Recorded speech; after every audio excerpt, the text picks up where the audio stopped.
नमस्कार साथियों, स्वागत है आप सभी का हमारे YouTube चैनल खुद की पाठशाला पे। आज हम लोग एक बहुत ही महत्वपूर्ण प्रमेय पढ़ने वाले हैं जिसका नाम है पाइथागोरस प्रमेय। पाइथागोरस प्रमेय होता क्या है? तो पाइथागोरस प्रमेय जो है त्रिभुज के भुजाओं से संबंधित प्रमेय है। ये त्रिभुज के भुजाओं के बीच संबंध बताता है, ठीक है। पाइथागोरस प्रमेय किस त्रिभुज पर लागू होता है? तो पाइथागोरस प्रमेय जो है संपूर्ण त्रिभुज पे लागू होता है।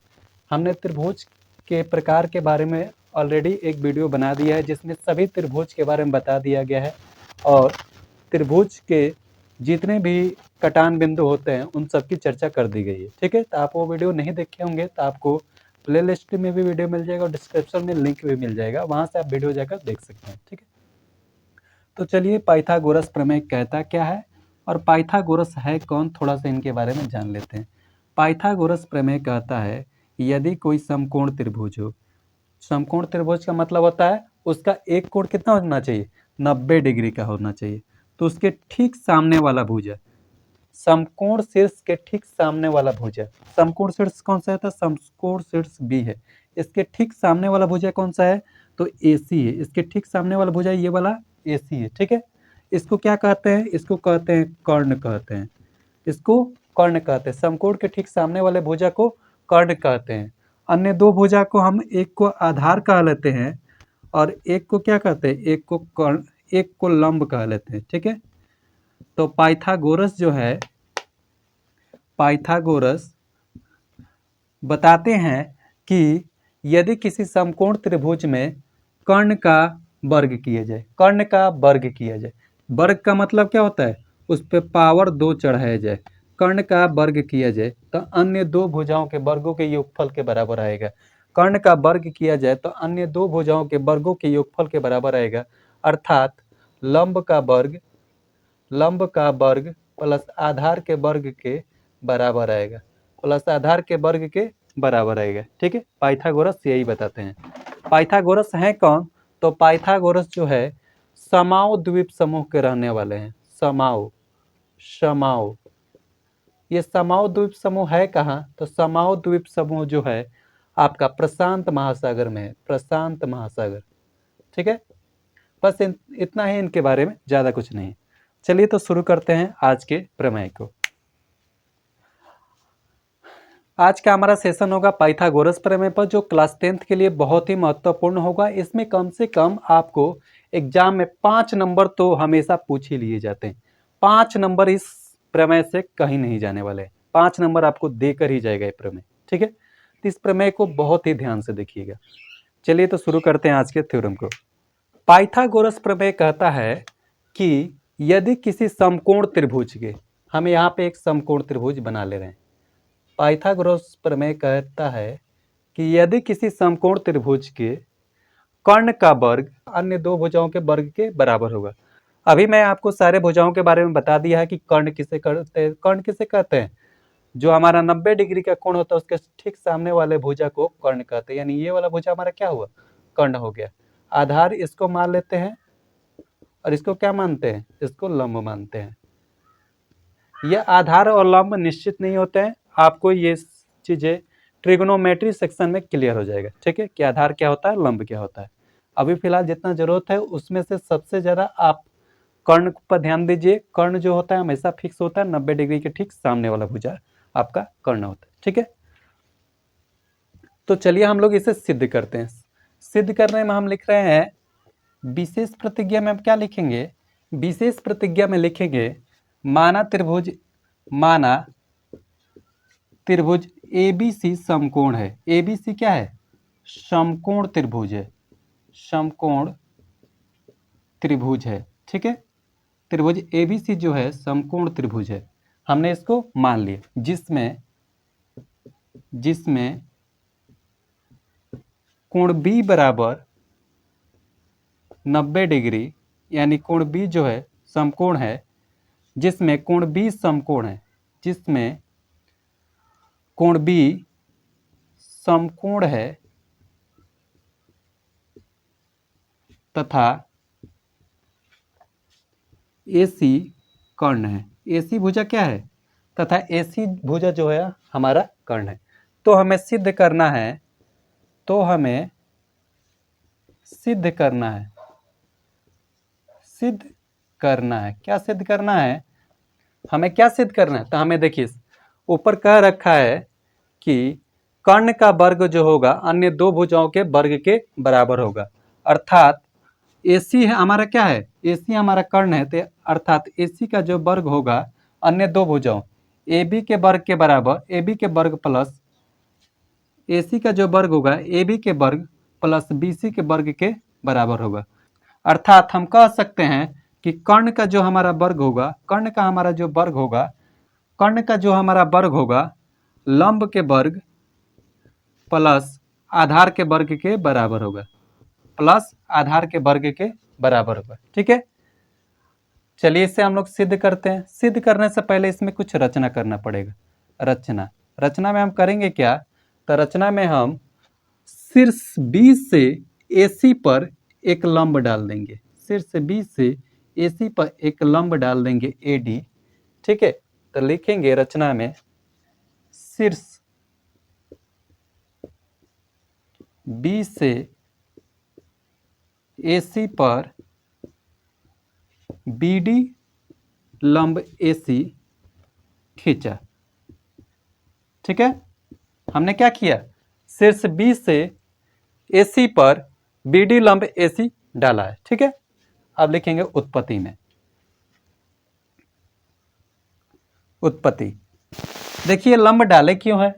तो हम लोग इस प्रकार के एक थ्योरम पहले भी सिद्ध कर लिए हैं। यहाँ देखिए हमें तीन त्रिभुज अब देखने को मिल रहा है। एक बड़ा वाला त्रिभुज जो ABCD है, एक और दो छोटे छोटे उसमें त्रिभुज ABD और A और BDC। ठीक है, हमें तीन त्रिभुज मिल गए। हमने पिछली थ्योरम में इन सबको क्या किया था? समरूप सिद्ध किया हुआ था।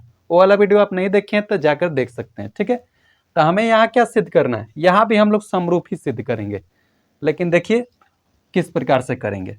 ठीक है, हम लिखेंगे उत्पत्ति। उत्पत्ति में क्या लिखेंगे? तो त्रिभुज बड़ा वाला ABC तथा त्रिभुज त्रिभुज ABC और त्रिभुज ADB में, ADB में ये देख लेते हैं ये कहाँ है।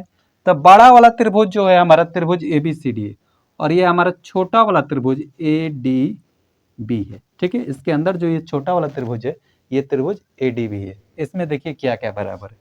इसमें हम देख रहे हैं कि कोण A बराबर कोण A, दोनों में क्या है? उभयनिष्ठ है। उभय, ये दोनों कोण क्या है? दोनों में उभयनिष्ठ है। ये वाला कोण जो है दोनों त्रिभुज में कॉमन है। ये बड़ा वाला त्रिभुज में भी है और ये छोटा वाला त्रिभुज में भी है। ठीक है, और देखिए और क्या मिल रहा है। तो हम देख रहे हैं हमारा कोण B बराबर कोण B, कोण D, कोण B बराबर कोण D। कोण B क्या है? तो 90 डिग्री का है। हमने लंब डाला है। लंब डालने का मतलब क्या होता है? जिस भुजा पर लंब डाला जाए उसके संग 90 डिग्री का कोण बनाना, यानी कोण D भी हमारा कितना होगा? 90 डिग्री का होगा। कोण D भी हमारा 90 डिग्री का होगा। ठीक है, अब शेष कोण बराबर शेष कोण होता है, तो हम लिख देंगे कोण C बराबर, इसमें कौन सा कोण बचा था? कोण C है। इसमें कौन सा? कोण B।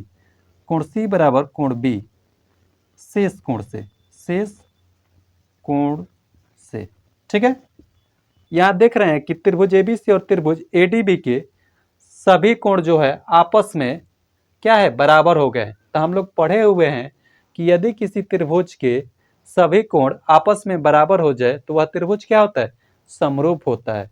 यदि किसी त्रिभुज के कोण जो है आपस में बराबर हो जाए तो वह त्रिभुज क्या होता है? समरूप होता है। तो यहाँ पे हम लिख लेंगे कोण कोण कोण समरूपता से, कोण कोण कोण समरूपता से, कोण कोण कोण समरूपता से होगा क्या होगा? कोण कोण कोण समरूपता से हमारा हो जाएगा त्रिभुज ABC समरूप हो जाएगा त्रिभुज ADB। त्रिभुज ABC समरूप हो जाएगा त्रिभुज ADB। और हम जानते हैं कि जब त्रिभुज समरूप हो जाता है तो उनका भुजा क्या होता है? समान अनुपात में होता है। अर्थात इसलिए AB, हमें AB भुजा की जरूरत है। तो हाँ जी, हमें AB भुजा की जरूरत है। AB यहाँ रहा हमारा ए बी, तो इसमें क्या लेंगे ए डी, इसमें से क्या लेंगे ए बी बटा ए डी बराबर हमारा हो जाएगा बी सी बी सी बटा डी बी हो जाएगा, ये बी सी बटा डी बी।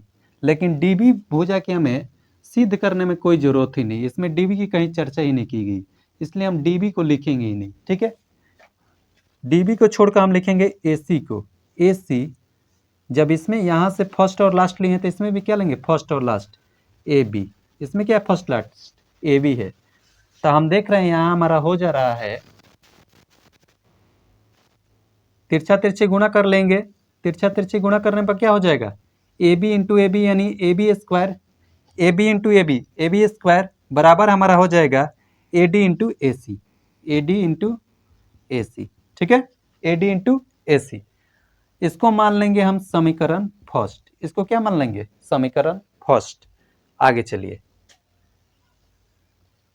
यहां देखिए, यहां हमारा हो जाएगा, फिर से हम लिखेंगे पुनः पुनः।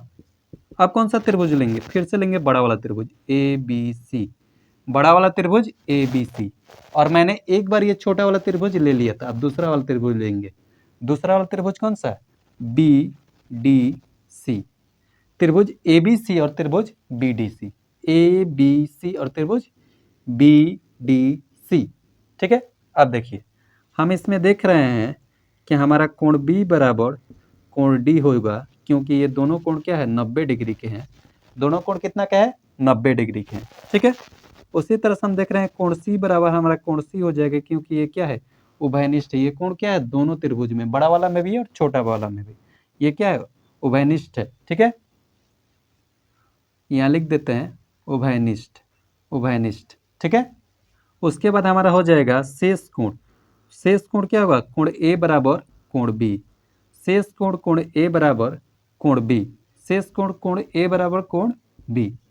देखिए इसमें कोण बी का मतलब ये पूरा कोण नहीं होगा, इसमें कोण बी का मतलब है इतना सा बस कोण, और इस त्रिभुज में कोण बी का मतलब क्या था, इस त्रिभुज में कोण बी का मतलब था इतना सा बस, पूरा वाला नहीं। ठीक है, ध्यान रखिएगा, छोटा वाला ये जो दोनों त्रिभुज है इसमें कोण बी का मतलब इतना सा भाग, और इसमें कोण बी का मतलब इतना वाला भाग। ठीक है, आगे चलिए, अब ये भी हम देख रहे हैं कि इसका भी कोण क्या है बराबर हो चुका है। जब कोण बराबर हो जाएगा, संगत कोण आपस में बराबर हो जाएंगे तो त्रिभुज क्या होता है समरूप होता है। तब फिर से लिख लेंगे कोण कोण समरूपता से, कोण कोण कोण समरूपता से,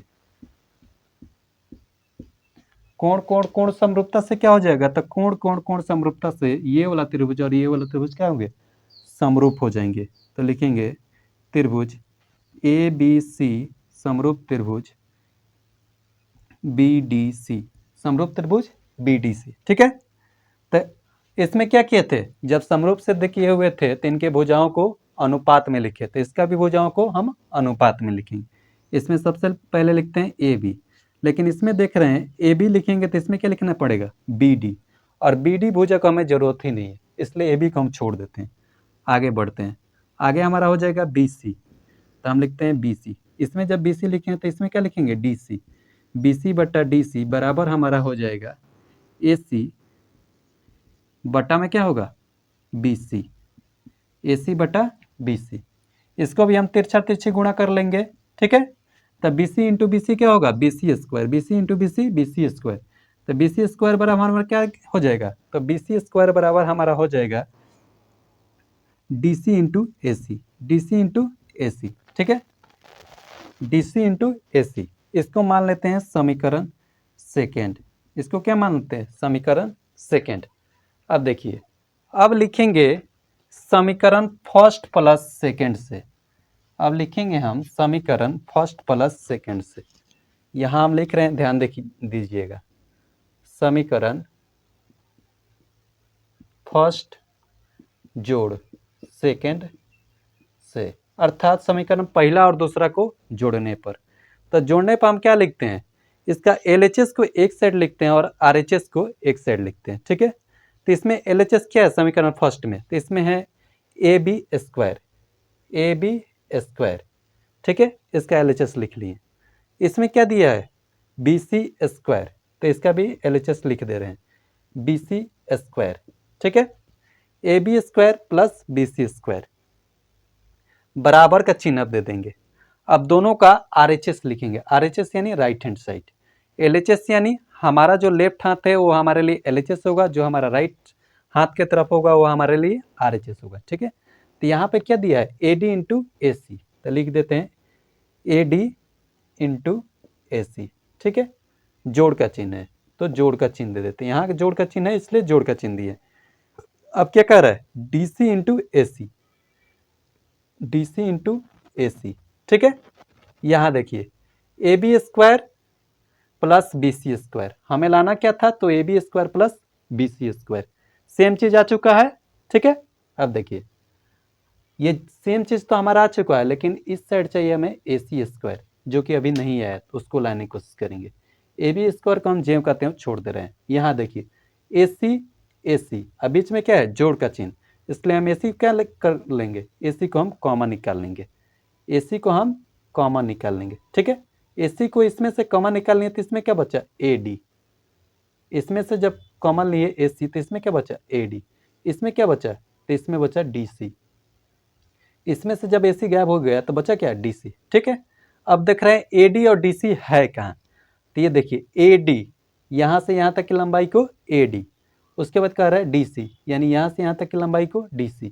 अगर पूरा भुजा को देखें तो पूरा भुजा AC हो जा रहा है, यानी इन दोनों को जोड़ने के बाद क्या प्राप्त होगा, हमें AC प्राप्त होगा। तो हम यहाँ लिखेंगे AC इंटू, गुणा का चिन्ह है, कुछ का मतलब गुणा का चिन्ह होता है, और इसको जोड़ने पर क्या प्राप्त हुआ था, इसको जोड़ने पर हमें AC प्राप्त हुआ था। तो AC इंटू AC क्या होता है, तो AC इंटू AC हमारा हो जाता है AC square, AC into AC क्या होता है, AC का वर्ग अर्थात AC स्क्वायर। तो यहाँ देखिए हमें सेम चीज प्राप्त हो चुका है, सेम चीज हमें प्राप्त हो चुका है, हम इसको पलट के लिख रहे हैं, अर्थात AC स्क्वायर बराबर AB स्क्वायर, AC का क्या इस साइड लिख दिए, AB square plus BC square, prove, सिद्ध हो गया, ठीक है। अब चलिए इसके प्रयोग को थोड़ा सा हम लोग जान लेते हैं। तो इसका प्रयोग जो है पढ़े लिखे इंसान से लेकर अनपढ़ व्यक्ति तक भी करते हैं। पढ़े लिखे इंसान का मतलब है कि इंजीनियरिंग क्षेत्र में भी इसका भरपूर मात्रा में यूज होता है। चलिए तो आज का थ्योरम हमारा यहीं पे समाप्त होता है। आपको वीडियो पसंद आए तो वीडियो को लाइक करें, अपने दोस्तों के साथ शेयर करें और हमें ज़्यादा से ज़्यादा सपोर्ट करें। जय हिंद।